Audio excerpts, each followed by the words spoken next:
வணக்கம் மக்களே, ரைடுக்கு போலாமா? இன்னைக்கு சனிக்கிழமை பொழப்பு எப்படி போகுதுன்னு பார்த்தலாமா? 128 ரூபாய்க்கு ஃபர்ஸ்ட் ரைடு வந்திருக்கு. எங்கன்னா நஷ்டாயப்பாளத்திலிருந்து செங்காலிப்பாளையம் போலாமா?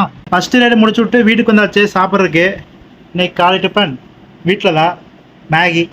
4 மணி நேரம் கழிச்சு 478 ரூபாய்க்கு ரெண்டாவது ரைடு வந்திருக்கு. எங்கன்னா தொப்பமட்டிலேருந்து சிங்கானூர் 550 ரூபாய்க்கு 4வது ரைடு முடிச்சு விட்டாச்சு. எங்கன்னா ரயில்வே ஸ்டேஷன்லேருந்து மருதுமலை 513 ரூபாய்க்கு 7வது ரைடு முடிச்சு விட்டுருக்கோம். எங்கன்னா சுண்டம்பாளையத்திலிருந்து ஏர்போர்ட்டு 277 ரூபாய்க்கு 9வது ரைடை முடிச்சு விட்டாச்சு. எங்கன்னா சிவனந்தகாணிலேருந்து வடமதுரை.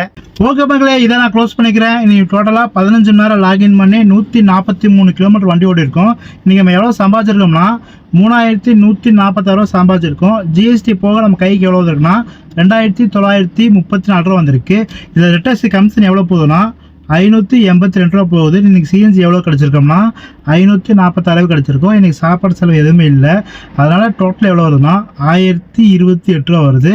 பேலன்ஸ் நம்ம கையில் எவ்வளோ இருக்குன்னா 2118 ரூபா கையில் இருக்குது. 15 மணி நேரம் லாகின் பண்ணி 3140 ரூபா சம்பாரிச்சு செலவெல்லாம் போக நம்ம கையில் எவ்வளோ இருக்குன்னா 2118 ரூபா நம்ம கையில் இருக்குது.